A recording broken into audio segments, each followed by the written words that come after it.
अगर आप भी मोबाइल ऐप डेवलपर हैं या फिर मोबाइल ऐप बनाकर बिजनेस करना चाहते हैं तो गूगल प्ले स्टोर के नए पॉलिसी को जानना आपके लिए बहुत ज़्यादा ज़रूरी है। तो चलिए इस वीडियो में देखते हैं कौन सी है वो नई पॉलिसीज़। तो सबसे पहले पॉलिसी है वो है अकाउंट डिलीशन ऑप्शन। अब इसका मतलब क्या, समझो कि आपने कोई गेम का ऐप बनाया है और यूज़र उसको यूज़ कर रहा है और बाद में वो बोर हो गया या फिर वो कुछ दिनों बाद यूज़र नहीं चाहता कि आपका ऐप वो यूज़ करें और अपना अकाउंट वो डिलीट करना चाहता है, तो आपको ऐप के अंदर ही डिलीट करने का ऑप्शन देना पड़ेगा, यानी गेमिंग ऐप के अंदर ही आपको देना पड़ेगा। और साथ ही साथ अगर आपका कोई वेबसाइट है उस पर भी वो अपना अकाउंट डिलीट कर सकता है। ऐसे दोनों ऑप्शन आपको देने पड़ेंगे। ये बहुत ही ज़्यादा कंपलसरी हो गया है, वरना आपका जो ऐप है वो पब्लिश नहीं कर सकते आप। अगर आपका ऐप पहले से ही पब्लिश्ड है, गूगल प्ले स्टोर पर है, तो वो गूगल निकाल देगा अगर आपने ये वाला फंक्शनैलिटी नहीं डाला। इसके लिए आपको डेडलाइन भी दिया गया है, ऐसा नहीं कि इमीडिएट करना है, बस 31 मई 2024 तक का डेडलाइन है। इसके पहले आपको ये फंक्शनैलिटी ऐड करनी पड़ेगी अपने ऐप के अंदर। अगली पॉलिसी है वो है 20 close tester limit for 2 weeks. अब इसका मतलब क्या है, ये सबसे ज़्यादा कंफ्यूजन है।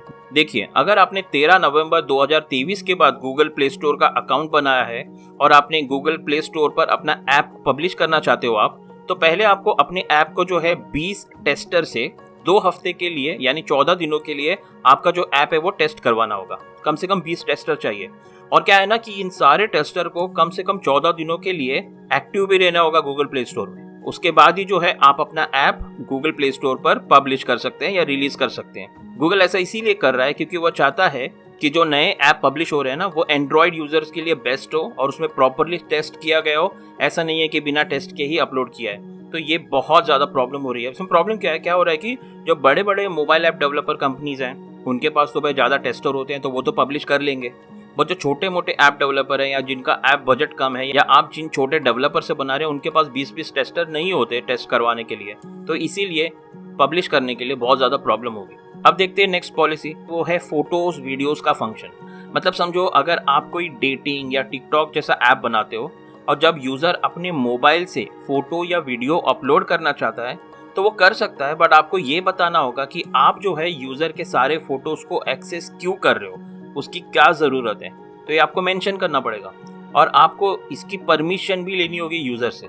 उसके लिए आपको रीड मीडिया इमेज या रीड मीडिया वीडियो का परमिशन लेना होगा, जो आपके डेवलपर्स अच्छे से जानते होंगे। और अगर आपके ऐप में यूज़र को सिर्फ 1 या 2 फोटो ही अपलोड करना है, समझो कि उसके अकाउंट का DPP चेंज करना है, तो आप अपने ऐप की जगह पे एंड्रॉयड फ़ोन का जो डिफ़ॉल्ट होता है ना सिस्टम पिकर, उसे यूज़ करना होगा, ना कि आपके ऐप का पिकर। यानी आप ऐप पिकर मत बनाइए, फ़ोटो सिलेक्ट करने का ऑप्शन मत बनाइए। वहाँ पे यूज़र को आपको ऑप्शन देना पड़ेगा सिस्टम पिकर के लिए, क्योंकि 1-2 फोटो का ही अपलोड करना है, तो आपका ऑप्शन क्यों लेंगे। अब देखते हैं नेक्स्ट पॉलिसी, जो चौथा है वो है डेटा सेफ्टी सेक्शन। मतलब आपको अपने ऐप के अंदर ये बताना होगा कि आप यूज़र के कौन कौन से डेटा और इन्फॉर्मेशन क्यों कलेक्ट कर रहे हो और कैसे कलेक्ट कर रहे हो। अब ये आप अपने साइट का जो प्राइवेसी पॉलिसी है, जो हमने ऐप पब्लिश के वक्त देखा था, तो आपको इस तरह का कंटेंट अपने प्राइवेसी पॉलिसी में डालना होगा। अगर आप यूज़र से साइन इन करवा रहे हो या उनका मोबाइल नंबर ले रहे हो OTP के लिए या SMS के लिए, तो ये बहुत ज़्यादा ज़रूरी है आपको प्राइवेसी पॉलिसी में डालना। ये कंटेंट अगर आपको चाहते हैं तो फाइल है, लिंक डिस्क्रिप्शन में दे दिया है, आप वहाँ से कॉपी पेस्ट कर सकते हैं। गूगल का जो 5वां पॉलिसी है वो है प्ले बिलिंग लाइब्रेरी।